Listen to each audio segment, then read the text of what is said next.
La historia de San Esteban ocurre en un tiempo frágil y peligroso. La iglesia apenas comenzaba a dar sus primeros pasos. Jesús había resucitado, pero su nombre todavía provocaba miedo, división y rechazo. Jerusalén era una ciudad tensa, vigilante, marcada por la autoridad religiosa y por el control del Imperio Romano. Confesar a Cristo no era un acto espiritual privado. Era una decisión que podía costar la vida. Los apóstoles predicaban, las comunidades crecían y el número de creyentes aumentaba cada día. Pero ese crecimiento también trajo conflictos internos. Había pobres que no recibían ayuda, viudas olvidadas y tensiones entre distintos grupos. Fue entonces cuando surgieron los diáconos, hombres elegidos no para mandar sino para servir. San Esteban fue uno de ellos. No ocupaba el centro del escenario. No presidía asambleas ni tenía autoridad política o religiosa. Su misión era sencilla y concreta: atender a los necesitados y cuidar la comunión. Sin embargo, en medio de ese servicio humilde su fe se volvió visible. Su manera de vivir, de hablar y de actuar mostraba una convicción que no podía ocultarse. En una sociedad donde la religión estaba ligada al poder y al control, un hombre que hablaba con libertad y coherencia se volvía una amenaza. San Esteban no buscó el conflicto, pero su fidelidad lo puso frente a un sistema que no toleraba la verdad. En ese contexto nace el primer martirio de la Iglesia, no como un accidente, sino como la consecuencia inevitable de una fe vivida sin miedo. La vida de San Esteban no estuvo marcada por una conversión espectacular ni por un cambio repentino. Su lucha fue más silenciosa y más profunda. No se trató de pasar de una vida desordenada a una vida santa, sino de vivir la fe con coherencia en un ambiente que no la toleraba. Su conversión fue diaria, constante, fiel en lo pequeño. Esteban hablaba con sabiduría y claridad, no desde la agresión, sino desde la verdad.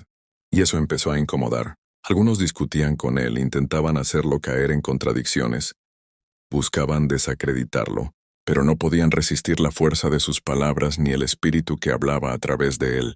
Cuando la razón no pudo vencerlo, recurrieron a la mentira.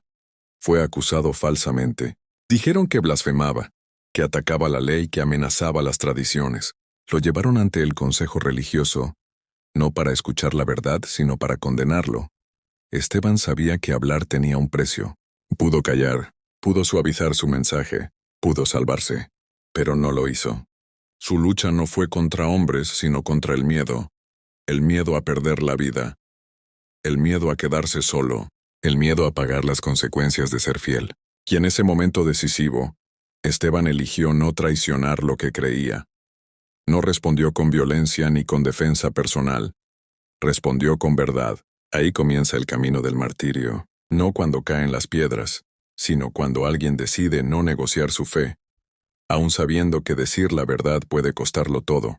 La santidad de San Esteban no se manifestó en milagros espectaculares ni en gestos grandiosos. Se reveló en la manera concreta en que enfrentó la injusticia.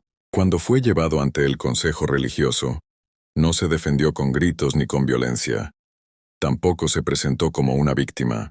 Habló con serenidad, con claridad y con una libertad interior que no dependía del resultado. Esteban recorrió la historia del pueblo de Dios y señaló, sin odio, la dureza del corazón humano. No buscó humillar ni provocar, pero tampoco suavizó la verdad para salvarse. Su santidad fue esa coherencia radical entre lo que creía y lo que vivía. No actuó desde el orgullo, sino desde una conciencia limpia. No quiso ganar un juicio, quiso ser fiel. Mientras lo acusaban falsamente, su rostro reflejaba una paz que desconcertaba. La Escritura dice que parecía el rostro de un ángel, no porque estuviera fuera de la realidad, sino porque ya no estaba dominado por el miedo. En ese momento, Esteban vio el cielo abierto y a Jesús de pie. No huyó de la cruz, la atravesó con los ojos fijos en Dios. La santidad concreta de Esteban fue permanecer firme cuando todo empujaba a ceder. Fue no responder al mal con mal. Fue confiar cuando la justicia humana se cerraba. No fue perfecto, pero fue fiel. Y esa fidelidad, vivida hasta el final, mostró que la santidad no consiste en evitar el conflicto, sino en no perder el alma cuando llega. Después de sus palabras ya no hubo espacio para el diálogo. La verdad había sido dicha y eso fue suficiente para sellar su destino. No No intentaron refutarlo ni escuchar una explicación más. Lo sacaron fuera de la ciudad, lejos de los muros y de cualquier intento de justicia. Allí, donde la violencia no necesitaba permiso, comenzó la persecución abierta. Las acusaciones se transformaron en piedras. La multitud dejó de razonar y empezó a descargar su furia. San Esteban no huyó ni se defendió. Sabía que el precio de la verdad era alto, pero también sabía que callar habría sido traicionarse. Cada piedra que caía mostraba hasta dónde puede llegar el corazón humano cuando se siente confrontado. En medio del dolor, Esteban no perdió la calma. No respondió con insultos ni con odio. Levantó los ojos no para escapar de la realidad, sino para sostenerse en Dios. La violencia gritaba, pero su fe permanecía firme. El mundo se cerraba a su alrededor mientras el cielo comenzaba a abrirse. El martirio de San Esteban no fue un accidente, ni un exceso momentáneo.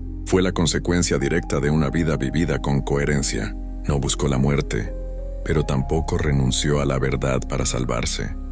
Su sangre no fue el final de su historia, sino el inicio de un testimonio que marcaría para siempre a la iglesia naciente.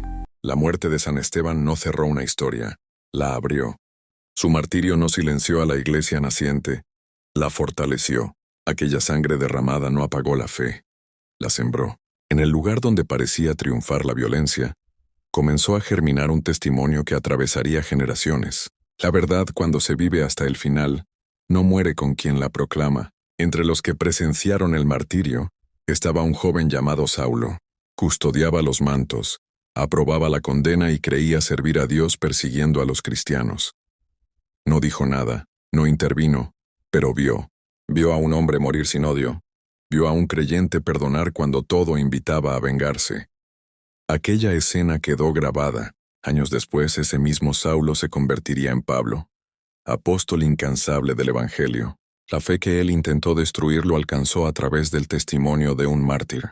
La Iglesia comprendió desde ese día que el martirio no es una derrota, es una proclamación silenciosa de la verdad. San Esteban mostró que el Evangelio no se defiende con violencia, sino con coherencia. Que la fe no se impone, se testimonia.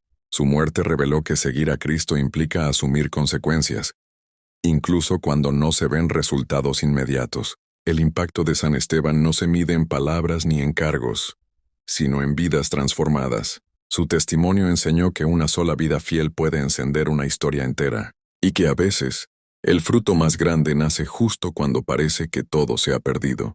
La historia de San Esteban no pertenece solo al pasado ni a los libros sagrados. Nos alcanza hoy, aquí, en una época donde decir la verdad también tiene un precio, aunque no siempre se pague con piedras. A veces se paga con rechazo, con burlas, con silencios incómodos, con la tentación de callar para no complicarse la vida. La fe sigue siendo incómoda cuando se vive de verdad. San Esteban no fue un héroe inalcanzable, fue un creyente coherente. No se le pidió morir apedreado, se le pidió no mentirse a sí mismo. Y ahí está la pregunta que atraviesa este testimonio. ¿Qué haces tú cuando tu fe te incomoda? ¿Cuando ser coherente te deja solo? ¿Cuando decir la verdad te puede costar aceptación, trabajo o tranquilidad? Hoy no se nos exige el martirio de sangre, pero sí el martirio cotidiano de la coherencia. Vivir lo que creemos cuando nadie aplaude. Perdonar cuando sería más fácil guardar rencor.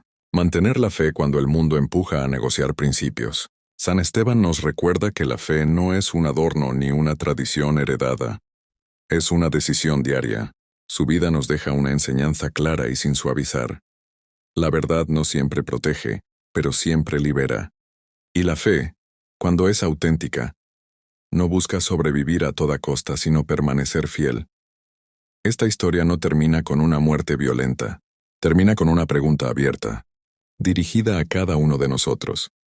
¿Estás viviendo una fe cómoda o una fe verdadera?